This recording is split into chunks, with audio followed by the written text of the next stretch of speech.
Welcome to the Author's Corner. I'm Ethan Yang. Trade and commerce is probably one of the oldest activities known to mankind.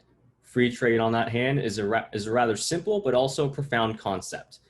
Today, especially, this idea has become more and more relevant in the public discourse as different minds voice their different opinions on the idea of trade and, for that matter, free trade.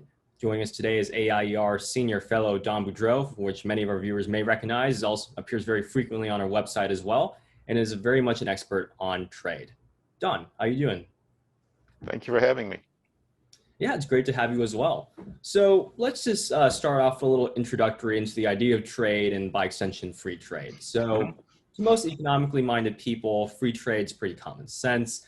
It's pretty easy to understand. But in the context of human history, it's actually a pretty radical idea. Trade obviously has not been so global and so free until recently. And then most of human history has actually been pretty adversarial when it comes to trading and allowing imports to cross boundaries and whatnot. So can you speak on first why free trade isn't really universally understood? Like, why do we keep having these populist backlashes to free trade?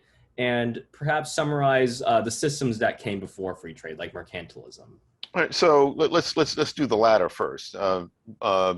Before the market system, really before the 17th century, late in the 17th century, we didn't have a whole. I mean, there were a little bit of trading. Obviously, the great explorations that started in the middle part of the last millennium were designed to open these trading routes to the Indies in order to get spices and exotic things. But these were relatively rare.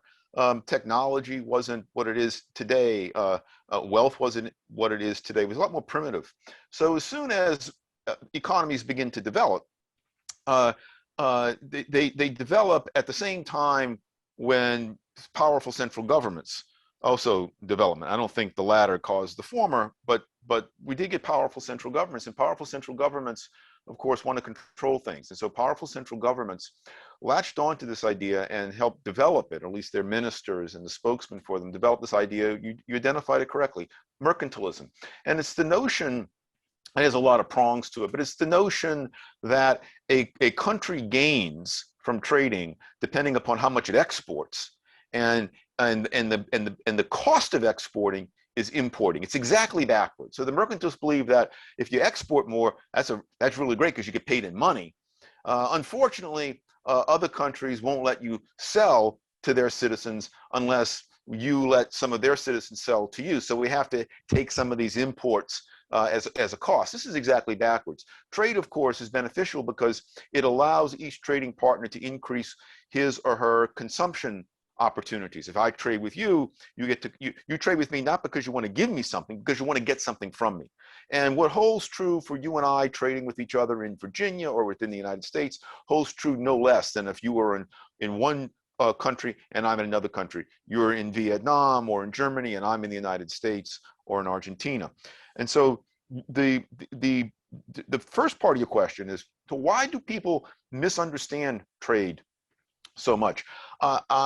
It's a really good question. I don't have a complete answer, but part of the reason is people get mystified by national borders. They somehow think that a national border has, for reasons I don't understand, economic relevance that it doesn't have.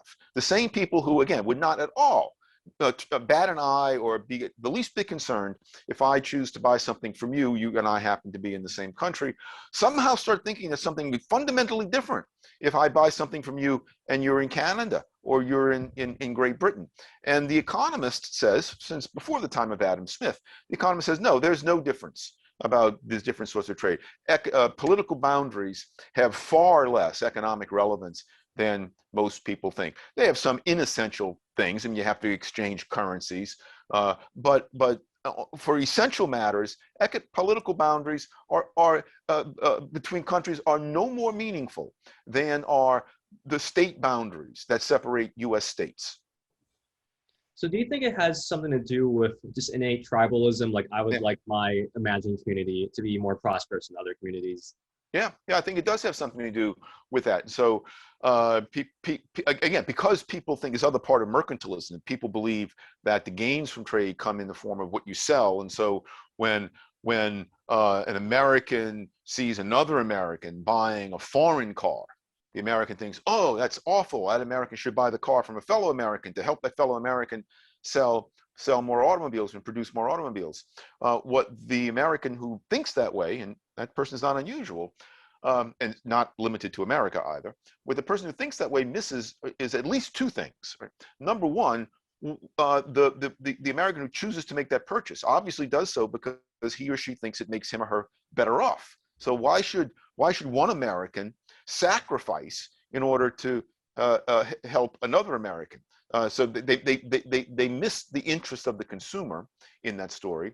The other thing they miss, and it's an even bigger thing, is that foreigners do not sell us stuff because they love us. They sell us stuff because they want to buy stuff from us. So when the American who buys a car from Japan, say, sends dollars to Japan in exchange for the Toyota Corolla, the Japanese don't use those dollars to wallpaper their houses. They send those dollars back to America either as demand for purchases of American exports, which employ Americans, or as investments in America, which employ Americans. And so it isn't the case that when we buy a foreign product, we reduce the employment prospects of our fellow citizens. In fact, the number of employment prospects don't change, but the value of the employment prospects do change. We shift employment from areas in which we produce less efficiently into areas in which we produce most efficiently. And but to get back to your original point, precisely because people don't see this, and all they see is the American not buying a car from someone in Detroit, they say, oh, that American's basically being unfaithful to the tribe. That American's helping a foreigner by giving demand to the foreigner and not an American. So we should punish that American, but with a special punitive tax that we call a tariff. It represents, I do believe, this kind of tribalism mixed up with grotesque economic misunderstanding. Mm-hmm. And before I move on to the next question, I just kind of want to hammer on this point of how free trade really does introduce a lot of benefits to society on net. For example, like I believe both of us drive Japanese cars. I feel like, the auto market's probably far more competitive, far more interesting, and our preferences are satisfied much better if we're allowed, for example, like people like us probably like Japanese cars. I'm sure someone else likes their Chevy or their Ford, what have you, right? I can speak with firsthand experience. Unfortunately, I'm old enough to remember the 1970s, and I'm old enough to remember the American automobiles that dominated the market in the 1970s. And let me assure you, as soon as the Japanese really started to compete with American auto producers starting in the late 1970s, early 1980s, the quality of American automobiles shot way up. And I don't think that was a coincidence. Competition inspires producers to do the best that they can to please consumers in terms of both the price and the quality of what they sell. So let's move on to the next question, which is about trade deficits. We've heard this term thrown a lot around, especially during the past 4 or 5 years under President Trump. But really much around the world, a lot of leaders are starting to talk about trade deficits. And this is obviously a feature of many rich Western countries. For example, the United States has massive trade deficit. Do you argue this skepticism or this panic is misplaced? You say that trade deficits are actually a good indicator, actually. So can you explain what you meant by that? No concept in all of economics is responsible for more policy mischief and misunderstanding than the so-called trade deficit. I mean, the name sounds bad. People hear the term trade deficit. The term deficit has a naturally sounding negative connotation. And it's no crime to not know economics, of course. I think it is a crime, however, to legislate on economic matters based upon your reaction to a term that you don't understand, which is what a lot of people do. I'm convinced that President Trump does not understand what trade deficits are, even though he rails against them, or the former president railed against them all the time. So a trade deficit, to keep it as simple as possible, a more correct term for it, a more complete term for it, is the current account deficit. But for our purposes, it doesn't matter. Trade deficit simply occurs when foreigners choose to take some of the money they earn when they sell us stuff, and rather than use all of that money to buy our exports, in which case we'd have no trade deficit, they instead take some of that money and invest it in America. Right? So the money comes back. It just comes back not as demand for our exports. It comes back to our shores as investment in our country. So I ask, what is wrong with Why should we be upset if foreigners choose to invest in our country? To me, that's a compliment. The foreigners are saying, well, of all the places I can invest this money, the United States seems to be the best, at least compared to the rest. They don't want to cash out their interest in the United States right away by taking our exports. They want to invest. When they invest in here, the more they invest here, that causes our trade deficit to go up. So first of all, it's a rising trade deficit for a country like the United States, and except for all but barely imaginable weird circumstances, a rising trade deficit is evidence that the country's doing something good economic policy-wise, at least compared to other countries. And secondly, the investments further strengthen our economy. The single greatest source of rising wages, and ultimately the only source of rising wages, is increased worker productivity. And the single greatest source of increased worker productivity is for workers to have more and better tools to work with. And one source of that is investment. The more foreign investment we have, the more capital our workers have to work with, the better is the capital that our workers have to work with. And hence, the more productive our workers become, that higher productivity eventually is reflected in higher worker compensation, which raises our standard of living. So to complain about the trade deficit is really to complain about foreigners wanting to invest in our economy. I always tell my students, look, another name for a trade deficit is a capital surplus. A surplus of capital coming into our country. If the trade deficit were reported using the term not trade deficit, but capital surplus, people would be a lot less freaked out by it. Capital surplus sounds good. Trade deficit sounds bad. But capital surplus is the same thing as the trade deficit. But if you want to gin up fear and concern, you use the negative term trade deficit. So let's talk about another argument.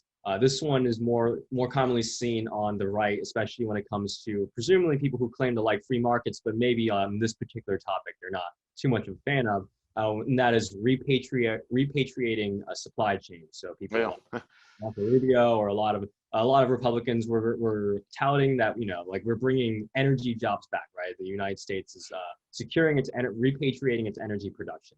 That all sounds fine and good, but at the same time, why is that a flawed idea, especially when it comes to using policy, using the government force to repatriate supply chain? Oh wow, Ethan! I wish we had more time. I could talk for 24 hours straight on this topic. So I'll have to discipline myself. So the first thing to note is, number one, most of these jobs that people like Marco Rubio and Donald Trump and Chuck Schumer and Elizabeth Warren, you name the person, left and right, claim that America has lost. We simply haven't lost. If you look at industrial capacity, manufacturing production, Americans are not devoid of high-paying jobs in the manufacturing sector. We're still producing things. A lot of jobs that we have are in the service. It's true they're classified as being in the service sector, but they contribute to those outputs that most people would regard as being essential, either militarily or for our industry. So the facts in a lot of cases are just wrong. But more fundamentally, the very concept of a supply chain is confused. A chain gives the impression of, so here's the end of the link, and you pull on it, each link is connected to another. And if that were the case, and you could pull in, say, the supply chain for tanks, or the supply chain for N95 masks, and you pull it in, and we could produce it all here. But there are no supply chains for the vast majority of outputs. We're all part of a vast network, a supply network. There's a great article I wrote in AIER on this very point. And so when politicians simply don't have the knowledge, no one has the knowledge to know what happens when you start pulling in the supplies of inputs for a particular output that you want to produce here in the U.S. You start pulling in fibers from the entire global economy, and we simply don't know we can't possibly trace out all the many impacts of it. It's this vast, complex, interwoven web, and so there are no supply chains. There's just this big, gigantic supply web. Related to that, on this topic, I think I like always pointing out, and I get this idea from Dan Ikenson, who used to be at the Cato Institute as a trade analyst. Dan Ikenson says that in today's modern economy, these labels that we see, you know, made in America, made in China, made in Vietnam, these things are highly misleading. Maybe 100 years ago, they would have been more meaningful. But today, almost everything we consume, even the simplest things like a pair of jeans or a pair of socks, contains inputs and it is produced with machinery made all over the world. Everything it may have a label on it, made in China, but all that means is final assembly occurred in China. But many of the inputs came from all over the world, including the United States. A lot of the machinery and the ideas that go into producing these things come from all over the world. And so Dan Ikinson says, if these labels are going to be truthful, they either should say final assembly occurred in whatever country, or even more truthfully, made on Earth, because that's where almost everything that we consume, it's made on Earth. And so the notion that we can produce efficiently whatever goods that Marco Rubio, whoever believes are strategically important for the United States, the idea that we can produce those exclusively in our country and in an economically viable way is in almost all cases a pipe dream. It simply can't happen. It's a good talking point for politicians, but it's economically unrealistic. And so let's drill down onto that one of your specific points. You actually wrote an entire article about this one. So many politicians will invoke national security. Obviously, that term's been abused, and maybe this will be part of your answers. Yeah. Yeah. So what do we say when someone like Rubio or anyone just says that this specific product is a national security concern, and therefore we must bring it inside our borders? So the first thing to recognize, of course, is that who was it that said patriotism is the last refuge of the scoundrel? Samuel Johnson, I think. And so it's always important to be on guard against people pulling out the national security card as an excuse for protectionism. It's simply too easy to do. That said, okay, in principle, yes, there are obviously some, not in principle, even in practice, there are some goods that are more crucial to a strong military than others. Steel is plausibly more crucial to a strong military than Hollywood cartoons, I suppose, to come up with an example. But there are a lot of problems then with protectionism based along these lines. And I'm going to only mention a few in the interest of time. If you want to strengthen an industry to make it viable in the event of military needs, it seems to me the last thing you want to do is protect it from competition. If you protect an industry from competition, you're going to make it less innovative, you're going to make it less efficient, it's going to become less responsive to opportunities to lower costs, less responsive to opportunities to improve product, to develop new products. And I think this is what history shows. Industries that are protected from competition become less innovative, they become less, the productivity of workers in those industries falls over time. And so if the concern is to make sure that we have a viable steel industry to protect our military in the future, I think we don't want to protect it from competition. We want to have that industry go out and compete. Now, people will say, "Oh, yeah, but what if we are so inefficient in steel today that if we open up the competition, we won't even have a steel industry in the future?" Well, here we have to make a trade-off. First of all, if we're so inefficient at producing steel today that the steel industry can't survive, then I can say, well, maybe we shouldn't be producing steel at all. Maybe we should stockpile steel or rely upon allies to supply us with steel if we're that inefficient. But at the very least, I would like to see a greater amount of economic realism brought to these discussions than is brought now. Now people say, oh, politicians or pundits say, national security is at stake, and then all decks get clear. We say, oh, okay, well, in that case, do whatever you have to do, but protect the industry. And I think that in most cases, that actually reduces the effectiveness of our military, because it causes our military to rely upon firms that are coddled by special privileges rather than firms that are driven to be more efficient by market competition. And that's certainly a really important caveat, is that politicians will call anything a national security issue these days to just justify breaking down on their principles. So let's move on. So this is more of these questions will obviously get a little more challenging as we move on. So you introduced an important caveat in one article where protectionism is justified in certain situations. Mostly, if, for example, if there's a country with engaging in industrial policy with heavy tariffs, maybe you tariff that country, and then in exchange for removing your tariffs, they remove their tariffs, and we're all good in the end. That's all fine and good. I very much agree with that statement. One question that I don't really know where I stand on this. I've just heard many arguments about it. Is also on industrial policy, but on more so the production side rather than the tariff side, for example. So China obviously subsidizes many of its industries, and industrial policy on this end is usually considered very unfair by the WTO. We don't want governments to just engage in spending sprees to subsidize their industries and then flood markets and kill other industries, right? So that's the gist of it. So let's say you're a smaller country, like maybe you're a small Southeast Asian country bordering China, and you have your industry. Do you think it's justified if the threat of, say, an industrial policy like China has like these heavily subsidized industries, just basically pouring those cheap products into your market, artificially cheap markets into your market? Is it in that situation justified to be protectionist, or do you think you're still better off allowing those subsidized products into your market? By far, better off letting the subsidized products. Let's be clear.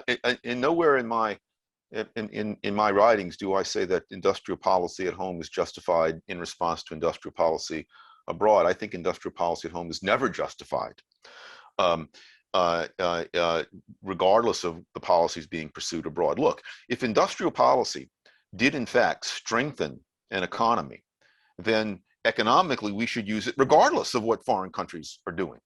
If as I believe to be true, industrial policy actually by far hurts the most the countries that practice it, then when the United States sees, for example, China practicing industrial policy, then we should feel sorry for the Chinese people, but not so much us. And if part of the results of the Chinese industrial policy are that they ship to us goods subsidized by the Chinese people. Again, I feel sorry for the Chinese people, but that economically doesn't weaken us at all. It strengthens us. So if I do think the Chinese government, I mean, the leaders there are as economically ignorant as are government leaders throughout the world.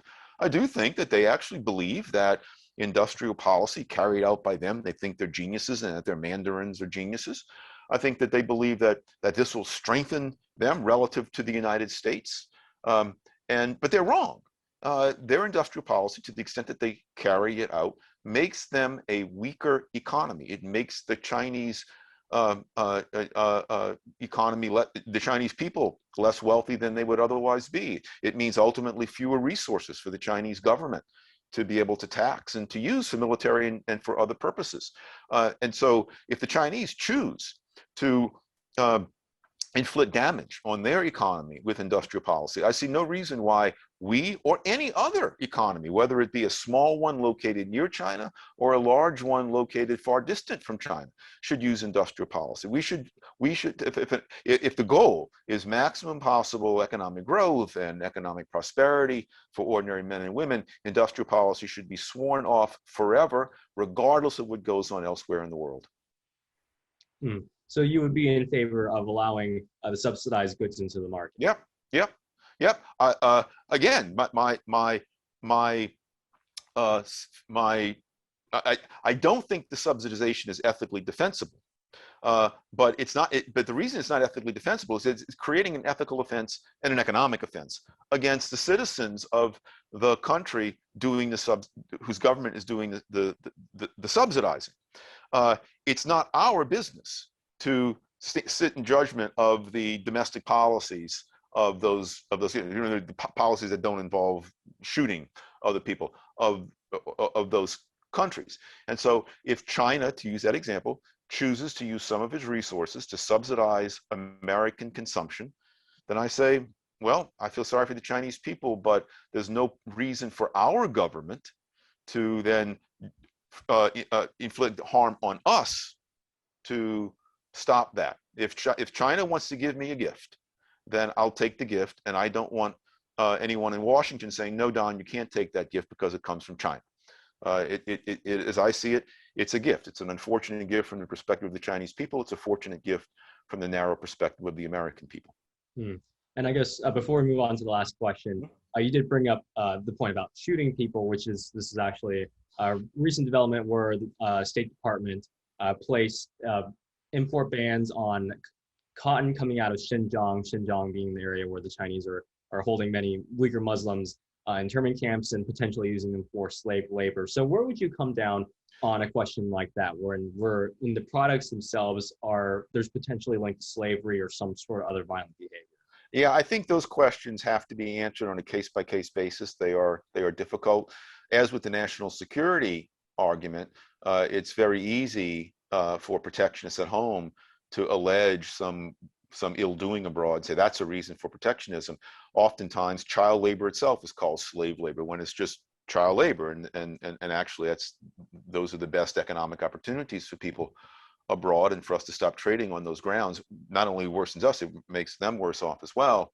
But obviously governments do some nasty things, and the Chinese government, particularly over the past 9 years, has been doing some especially ugly things. And so I wouldn't rule out as a matter of principle that there are circumstances that exist that would justify our government preventing certain products from being sold here because those products are produced by genuine slave labor. I have no problem with the government prohibiting the sale of products produced by genuine slave owners.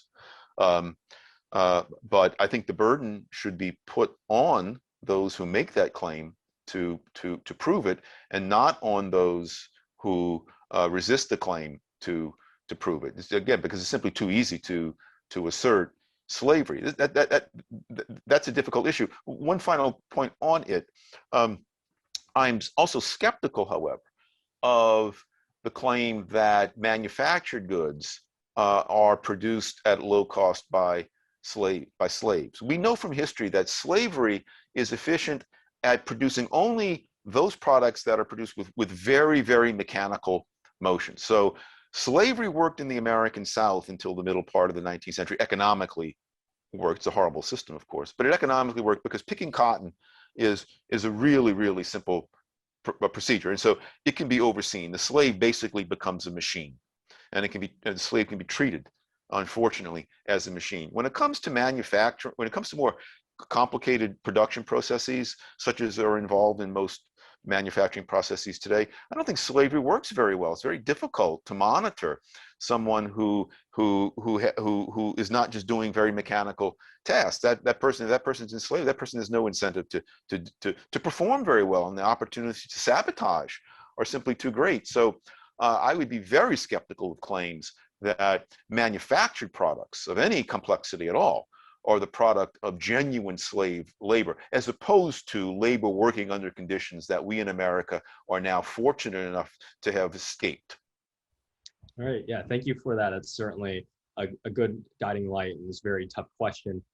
So the final question, I guess, is probably the spiciest question given current events. Is definitely a hot topic today, is intellectual property transfers. It's a policy, for those that are unaware, the Chinese government allows Western companies to do business in China, provided that they hand over important intellectual property. For example, Tesla was forced to hand over, or not necessarily forced, this was all consensual, of course, but like in order to do business in China, they had to hand over the blueprints for some of their vehicles, and the Chinese then went ahead and made their own versions of Tesla. This is obviously causing a lot of trouble in Washington. There's a lot of people losing their minds over this. So, but Don, you actually come down on a very interesting note on this, where you say a lot of the that the threat is actually very exaggerated. The reports, the Trump administration report versus the actual data are two different things. And you also say in some respects, this is actually not really an issue. So can you explain both those arguments for us? Right. So let's first accept the legitimacy of intellectual property. My former colleague, he's now retired at the Mercatus Center, Dan Griswold, and I wrote a paper. Well, Dan actually wrote most of it. I helped. We wrote a paper a year or two ago on this very issue. So there are a couple of points to make. First of all, outright theft of intellectual property is, of course, to be condemned. And so the question is what the Chinese are accused of doing, how much of it is theft? I don't doubt that some of it goes on. And to the extent that we can police against that, of course, we should. No one has a greater incentive to police against that, by the way, than do the companies whose products, whose property is being stolen.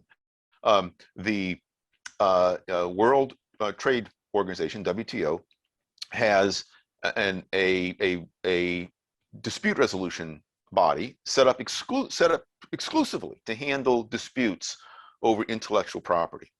And the Trump administration, despite all of its complaining about intellectual property, brought, maybe toward the end it brought more, but for most of the time when it was complaining, it brought one of these disputes to the WTO.